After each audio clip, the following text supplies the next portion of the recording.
Je vous commence de commencer par le sommaire. Donc, dans un premier temps, on essaiera de voir ensemble les contextes et tout simplement la présentation des transformations de comble posi.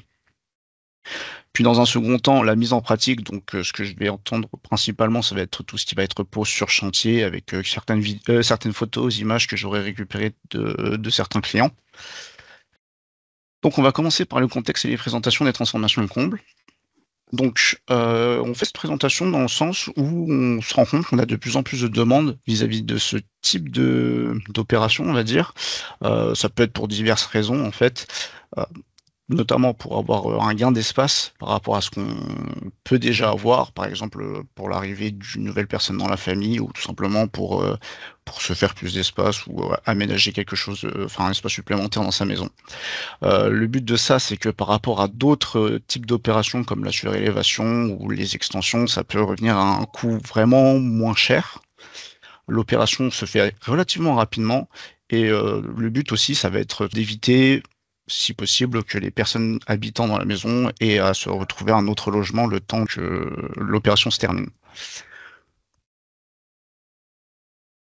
Donc, pour la mise en pratique en pause, donc avant que je commence à voir la pause, on est bien d'accord que du coup, le but, ça va être de partir d'un comble perdu existant et de le transformer en un comble habitable, donc sur laquelle on va venir y rajouter les posis, des potelets habitables et un entréhaut pour pouvoir créer justement un espace dans lequel les personnes puissent y vivre. Donc comment ça se fait? Ça va se faire en plusieurs étapes. Donc dans un premier temps, en fait, pour la pause bien sûr, on va recevoir donc tout un packaging. Donc dans un premier temps, les posis, tout ce qui va être entrée haut et potelet habitable, et puis tout simplement les renforts d'arbalétrier. Le but pour les poseurs, ça va être de créer, de découvrir en fait le bas de la couverture pour pouvoir y glisser les poutres posis. Donc dans un premier temps, puis après les renforts d'arbalétrier, les potelets et les entréhauts. Les posis seront directement fixés contre les fermes existantes, donc fixés via des assembleurs, des fixations comme par exemple des clous, des vis, des pointes, tout ce genre de choses. On pourra voir tout ça un peu plus tard dans Pamiers. Une fois que les posis seront mises en place, il faudra donc mettre en place les renforts d'arbalétrier.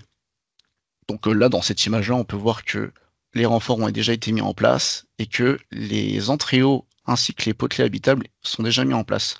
Et il se retrouve à l'étape d'après qui va être tout simplement de venir couper les fiches existantes, histoire de créer l'espace habitable pour la transformation de comble.